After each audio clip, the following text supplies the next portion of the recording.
Okay, we're going to talk about our new surgical Cric. It comes packaged from H&H Company, and this is how it's going to come packaged in this vacuum seal. It's got nice tabs that you can tear open. In that package, you're going to get a number 10 scalpel. It's a safety scalpel, so just make sure you practice opening and closing it. You're going to push this button on top. Push that down, and that will move this sheath backwards and forwards, just like that. You can see that it has a nice wide blade. The next thing in your kit I want to talk about is the curved Kelly forceps. When you prepare this, just make sure that they're open and unlocked, because there is a locking mechanism on these.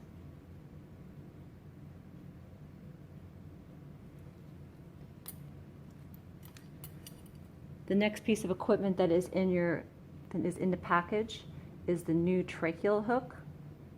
You can see this is very sharp. This is the end that goes inside the incision, and this is where you would put your fingers to pull. This is not the part that goes in the patient. The next thing that comes with this kit is a 35 centimeter bougie, a 6.0 tube that's already cut down. It has a flange that will prevent you from going too far, and then a 10 cc syringe. In the kit is also a securing strap that is already pre-attached on one end to the tube. And don't forget that you're still going to need, in addition to the kit, capnography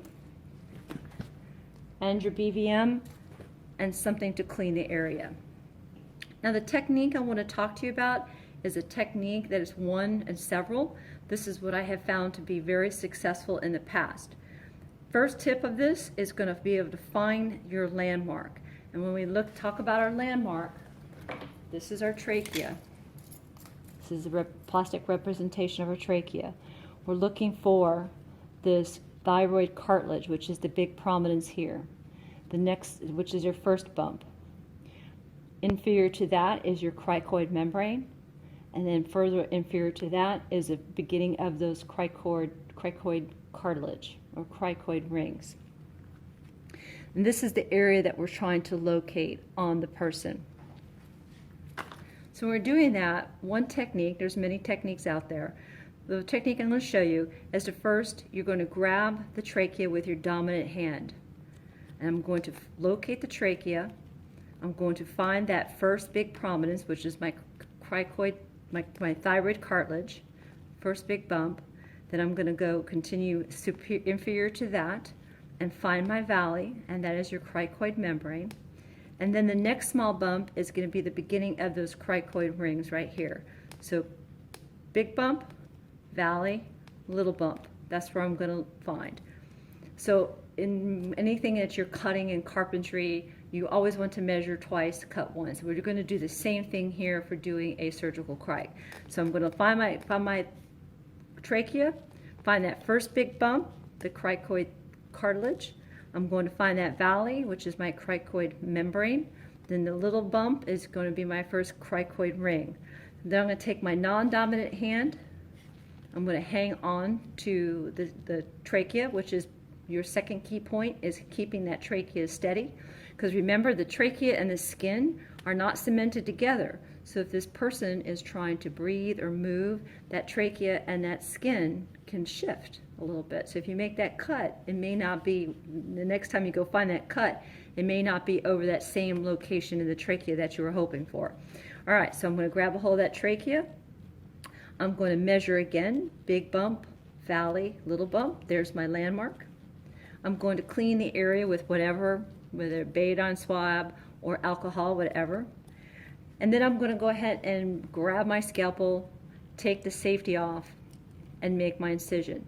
Now, the way to do that, it's very important that you have a good handhold on this, because we're going down a rescue. We're not in a secured area in a hospital where we're doing surgery, and we can't hold on to this and try to make a cut when we're bumping down the road, or we have that big adrenaline dump and our cognitive skills are decreased and our tactile skills are decreased because of that adrenaline dump. Because this is, for all intents and purposes, something that we very rarely do in the field as paramedics. So hanging on to this to get a better secured stabilization is to grab the scalpel like a pencil. So you're grabbing the scalpel like a pencil. And all we're going to do is make small cuts with our finger. And it does take more than, in my experience and others' experience that I have spoken to, it's going to take more than one cut. But one of the other key points I want to point out to you is, while you're making that incision, this hand should be holding, stabilizing that trachea, not letting go. At the same time, pulling that skin as taut as possible, thereby you're opening that incision that much more. So you're going to hold this like a pencil and going to use the patient to brace your hand. And where you want to start making that cut is very important. We're not making a small little tiny incision. You want to make a good 2 to 3 centimeter incision. So if you find that big prominence right in here, this is my big prominence, this is a good location to start my cut. And we're going to cut, and we're going to make that 2 to 3 centimeter incision going down towards the feet. And we're only doing vertical. We're not going to make a slashing motion. The reason we're not making that slashing motion is if you don't stay perfectly midline, if you get off midline at all, there's a lot of vessels and nerves that you can cut, and it'll make a much more bloody incision. Once we make that cut, I know in paramedic school they tell us a lot of times we'll take that scalpel out, turn it around, and make that hole bigger. From my experience, that could potentially lead to disaster, because you can intubate between that skin and the trachea, and that's not that will be a bad airway or bad airway attempt. So what you want to do is, once you make that 2 to 3 centimeter vertical cut down, and you know you're in, you feel that pop of that membrane, you want to just slightly turn that scalpel and leave that scalpel in place. When you do that, you're going to take your bougie, and you're going to, and where you hold that bougie is important. You don't want to hold it down at the tip, because now you have this tip and you're working next to a sharp object. You want to hold that bougie about midway. You're going to slide the bougie through that hole, and once you do that, you can remove your scalpel, and you can take your 6.0 tube and just slide it through the hole up into the flange, and then ventilate as you normally would, inflate and ventilate. If you get in there and you feel like you haven't really quite sufficiently made a large enough cut, while the scalpel is in, you can take your Miguel forceps or your Kelly forceps, a nice curved one, and just go ahead and make that incision wider. Make sure you're inside the trachea and not just pulling back on the top layer of the skin, because once again, you can separate that skin from the trachea. Once you know that you're in the trachea and you spread that open, you can remove that, put your bougie through, put your tube through, and there you go. So I'm going to show that in real time. So I'm going to prep my area. I'm going to find my trachea. I'm going to find that thyroid cartilage, the big bump.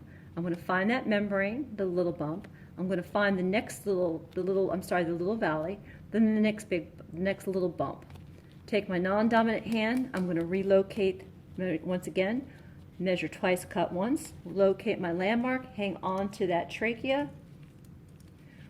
I'm going to open my safety scalpel. I'm going to brace my hand on the patient, and now I'm going to make that 2 to 3 centimeter cut. And as I'm cutting, I'm holding that trachea, pulling that skin nice and wide as I go. Oh, I feel that pop, I'm in. I'm going to turn that scalpel. I'm going to leave it in place. And once again, if I choose to, I can take my forceps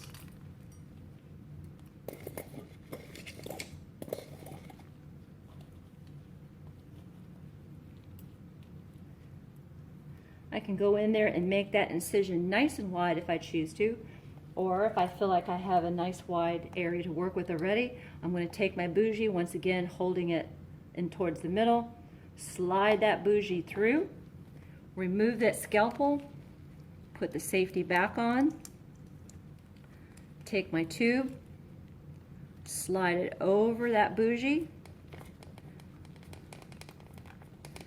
I'm going to slide all the way up to the flange, inflate my cuff, remove that bougie. You notice I kept my fingers on that flange to keep it in place. I'm going to place my capnography on top of that, and then I'm going to bag. Now you notice I did not use the tie. And the reason I didn't use that tie is we found in practice that it was very difficult to kind of thread it through. So if you want to use it, you can. If you don't, you can also just hold this in place. It should stay in place. And that's how you do a surgical cric. And remember, the surgical cric policies and procedures are going to be, the surgical cric procedures are, we're going to do this for anybody that over the age of 10. This surgical cric is not recommended for anybody under the 10 and under. Anything under 10 and under will be a needle cric, and that will be in the next video. So remember, anything over age 10 and above will do the surgical cric.